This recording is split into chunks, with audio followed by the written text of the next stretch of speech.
Ella dice que han renunciado a la caja bajo la promesa de ser recontratados.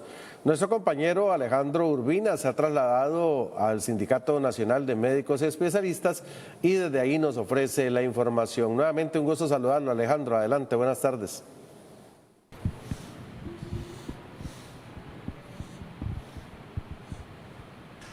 Gracias, el saludo cordial para usted y para todos los amigos televidentes de Noticias Trivisión. El tema de la crisis de especialistas que vive nuestro país, principalmente institucionalmente dentro de la Caja Costarricense del Seguro Social, no es una problemática nueva. Sin embargo, ha salido nuevamente en discusión luego de que el pasado martes la Junta Directiva de la Caja declarara nuevamente emergencia institucional tras la renuncia de varios especialistas, aproximadamente 87, según va contando ya la lista, y está desencadenando una crisis dentro de algunos hospitales de la Caja Costarricense del Seguro Social. Posteriormente, la ministra de Salud interviene dando una declaración ayer en conferencia de prensa cuando presentó el plan sobre recurso humano en las áreas de salud, en la que se refiere a este tema y hace varias declaraciones que son pues bastante importantes, podríamos decir, pero sobre todo hace declaraciones fuertes, donde incluso ella dice que se podría evaluar traer especialistas de fuera del país ante una emergencia nacional, y también el hecho de que algunos especialistas de los que han renunciado lo han hecho como una medida de presión, según ella lo indica, y luego pretenden ser recontratados bajo el salario global, y esto los expone a incluso cometer un delito penal. Sin embargo, para hablar antes de estos aspectos, vamos a escuchar un extracto de estas declaraciones de la ministra de Salud, Mari Munive, y al regresar conversamos con el doctor Mario Quesada al respecto. Posiblemente fueron muchos inducidos a error, a renunciar y a ser recontratados bajo la misma plaza sin mediar un concurso. Y eso se llama fraude de ley, estimados colegas. Y si a ustedes los investigan, por eso es un delito penal. O sea, ni siquiera es administrativo disciplinario, es penal, colegas. Entonces, que no los induzcan a error. Si usted se quiere ir de la institución, a nadie en este país lo obligan a trabajar en donde está, ¿o sí? Dígame, ¿en qué momento Costa Rica empezó con la esclavitud? Porque yo me la perdí, ¿verdad? Entonces ahí es donde a nadie se les está obligando. Y he sido muy clara porque aquí no se ataca al mensaje, se ataca al mensajero con tal de desprestigiarlo, y ya empezaron conmigo. Y aquí sencillitico, ejemplo, y yo justamente por eso no estoy sentada, sino el viceministro en las mesas, porque yo soy médico especialista, que trabajo en la caja. Entonces yo tengo un conflicto de intereses. Y le voy a poner un ejemplo recientico para que ustedes lo tengan fresquitito. Hace poquito llegaron unos compañeros salvadoreños en una emergencia nacional en donde venía personal médico. ¿Ustedes sabían? Venía personal de enfermería. Y adivinen cómo pudieron trabajar acá. Señor Villarreal, inmediatamente, porque digamos, nosotros no nos vimos ahí, ¿verdad? Pero estábamos detrás de bambalinas trabajando porque todas las articulaciones de todos los comités municipales de emergencia y las activaciones, adivinen quién ayuda en la coordinación, el Ministerio de Salud. Y entonces se generaron múltiples mesas de trabajo para poder de alguna forma habilitar los permisos del Colegio de Enfermería, del Colegio de Médicos, de la misma unidades de farmacia, para poder disponer, que se hacen porque hay una declaratoria de emergencia que habilita esta posibilidad. Tal y como se los mencionaba, nos acompaña el doctor Mario Quesada, el secretario general del Sindicato de Médicos Especialistas. Doctor, bienvenido a Noticias Trivisión. Las declaraciones de la ministra de Salud ayer con respecto a este tema nos dejan muchísimas dudas sobre cuál es la realidad y cómo se observa desde, en este caso, el gremio de los médicos especialistas, y cuál es la perspectiva que se tiene a nivel país de esta situación que se ve con los médicos especialistas. Quiero comenzar preguntándole cómo está en este momento la situación sobre cuántos médicos aproximadamente han renunciado y cuántos más pretenden renunciar ante la situación que se vive dentro de la caja. Gracias. Es importante porque a veces nosotros como costarricenses tenemos una flaca memoria. no es solamente los ya más de 87, que ya está creciendo, porque ya sabemos que esto es según Recursos Humanos van ingresando estas notas de renuncia, se suman a los más de 350 médicos especialistas que han renunciado en esos últimos 3 años y medio y sobre todo en los 2 últimos años. O sea, si vos haces una sumatoria, ya estamos hablando de un número de prácticamente 500 y va subiendo. Eso es muy importante entenderlo. Agregado a esto, pues es claro de que existe la motivación de una posible de renuncia de no menos de 600. Vamos a ver, ¿por qué nosotros hablamos de 600? Porque está la nota enviada a la gerencia médica y junta directiva firmada por 600 médicos que dicen que van a renunciar a la institución o que tienen esa pretensión. Dista un poco del estudio que hizo gerencia médica y que presentó ante los jefes de fracción, donde habla de aproximadamente 221. Ahora, seamos claros, ante la situación que actualmente está viendo la institución, nunca antes vista en el país. Este fenómeno es completamente inédito y hay que analizarlo. Esto es un síntoma de una enfermedad muy grave que no se le está buscando solución. Se está paliando la bola para adelante y el que está en el centro del estadio es el paciente y el paciente es usted y yo, porque somos los que podemos llegar ahora en fin de año, que he escuchado que los hoteles están pletóricos de vacacionistas. ¿Y quién nos puede atender en un hospital ante un accidente, ante una situación crítica? Y eso no solamente estoy hablando de el de a pie, también el que va en bicicleta, porque al final de cuentas todos estamos en la misma situación. Esa es la realidad. Doctor, ayer decía en conferencia de prensa, y ahora lo veíamos en las imágenes, que ante una emergencia nacional que dijo que no había una fecha todavía para estimar si se iba a declarar o no, se podría eventualmente evaluar traer especialistas de fuera del país. Incluso esto lo mencionó el presidente también en conferencia de prensa el miércoles anterior.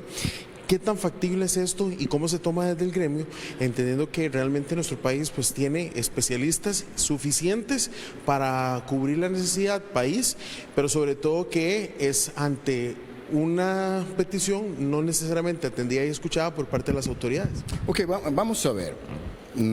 ¿Se puede traer gente? Pues históricamente nunca se ha hecho. Te hablo que los únicos médicos que nosotros tenemos catalogados como traídos de afuera fueron 2 radioterapeutas de aquel famoso escenario, de aquel caso Caja Fisher, ¿se acuerdan? Y radioterapeutas porque no habían radioterapeutas en el país y no podíamos formarlos, ¿ok? Y vea qué interesante, se le pagaba al régimen de Fidel Castro el salario de los radioterapeutas y a los radioterapeutas el régimen de aquel momento, Fidel Castro ya no, el régimen de Cuba, le pagaba $20 al mes. O sea, esclavitud prácticamente, por eso fue un escándalo. Pero de ahí en adelante pues nunca se ha traído, porque también Costa Rica deja de ser atractivo para un médico. Vamos a ver, yo soy un médico colombiano, mexicano o Brasil, como lo dijo el señor presidente don Rodrigo Chávez en conferencia de prensa, por un salario mínimo voy a venir aquí a alquilar casa, a pagar transporte, alimentación, con menos cargas sociales. ¿Qué les estamos ofreciendo? Y bueno, si ese fuese el caso, demostrando idoneidad, que esa es la palabra que tenemos que entender, que es una calidad mínima necesaria para atender a mi esposa, a su hija o a su tía, bienvenido sea, pero no tenemos tampoco el mecanismo agudo para esa idoneidad. Yo creo que la respuesta es: veamos mecanismos de retención y atracción de médicos especialistas. El sindicato ha tenido las propuestas, ahí están. Está el PRAME, que es un acuerdo incumplido por la Caja desde julio de este año, que debió haber terminado el PRAME, que tiene fondo presupuestario y que estaba buscando esa solución de una equiparación paulatina, organizada, mediante ajustes técnicos, o el proyecto 24.239 que el gobierno central no quiere poner. Busquemos la manera, por favor, que los costarricenses ya no suframos más. No puede ser que tras de que esos años han estado difíciles, ahora viene fin y principio de año y ni siquiera tenemos realidad convicción de que podamos ser atendidos ante una emergencia. Doctor, la ministra también hizo referencia ayer a que esos 87 especialistas, que al menos son los que se tienen en lista más reciente, han renunciado, quieren utilizar este mecanismo como una medida de presión, de forma que al esperar un mes sean recontratados bajo el salario global, que es lo que ha estado en discusión en los últimos meses. Incluso ella dice que de esto de ser así y no pasar por un concurso de puesto o de idoneidad para ingresar nuevamente a la institución, podrían exponerse ante una medida penal, y así lo ha señalado ella. ¿Cómo toman ustedes esta, no quiero decir acusación, pero este señalamiento que hace la ministra de Salud? Bueno, lo primero, entendamos que tanto la señora ministra, a la cual le tengo el mayor de los respetos y consideraciones, es una persona que conozco como colega desde hace muchos años. Es funcionaria pública como yo, y todo funcionario público está en la obligación de denunciar cualquier ilícito que veamos.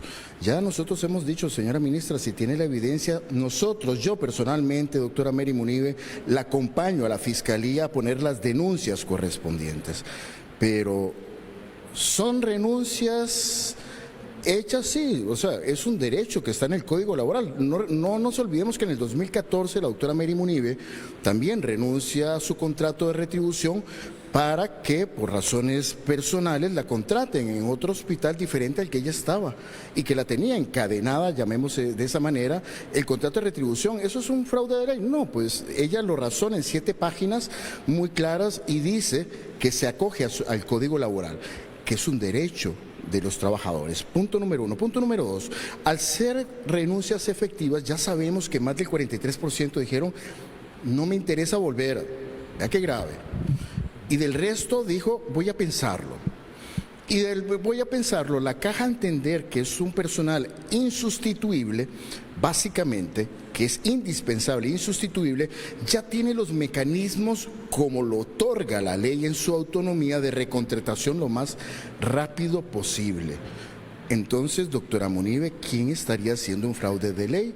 El trabajador que renuncia como un derecho laboral, el empleador que ante una necesidad podría buscar esa recontratación, o solamente un imaginario que trata perversamente de asustar a los trabajadores con la vaina vacía. Estamos dando estas manifestaciones. Es que acusaciones a la tica no se valen.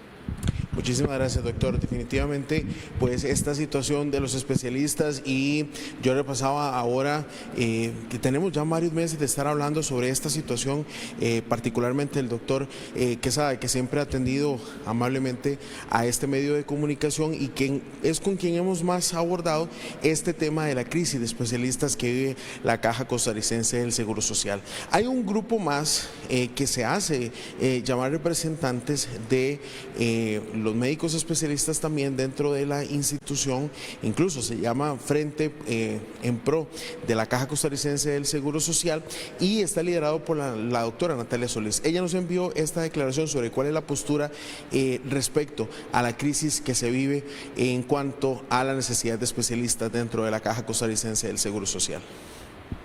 Dado este escenario, decidimos acudir a otro bufete legal para que nos diera otra vía de lucha. Por esa razón es que estamos interponiendo una demanda contra nuestro patrón por esta injusticia salarial, que cabe recalcar.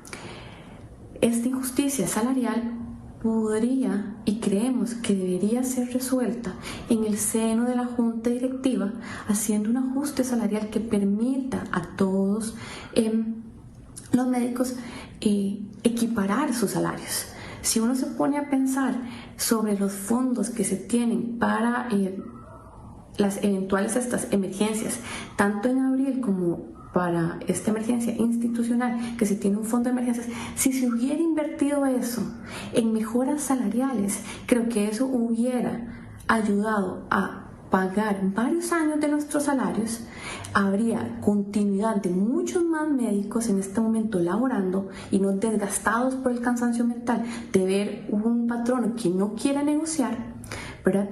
Y no estaríamos aquí viendo cómo todas las vías que podemos hacer para ver ese objetivo común. Entonces, la posición del grupo es una estrategia más de muchas otras que están, respaldamos todas. Dentro del movimiento, compañeros están involucrados en varias medidas y básicamente esa es nuestra posición como un grupo de médicos y médicas que sigue luchando por un objetivo específico y que beneficie a todos, que es esta injusticia salarial. Y bien, aquí lo más importante es que las autoridades velen en pro de los pacientes, quienes son los que necesitan esta atención dentro de los hospitales de la Caja. Ya incluso lo mencionaba el doctor Quesada, estamos de cara a una de las épocas más bonitas del año para algunos, pero que también es una de las que más genera emergencias dentro de los hospitales y donde más se necesita la utilización o el servicio más bien de médicos especialistas. De momento la información que tenemos a esta hora del día en un trabajo en cámara de mi compañero Kevin Ramírez. Ustedes tienen más en el estudio de Noticias Trivisión. Muchísimas gracias, Alejandro. Muy buenas tardes. Y a propósito de este tema, 30 diputados le piden al Poder Ejecutivo convocar el plan para el traslado de médicos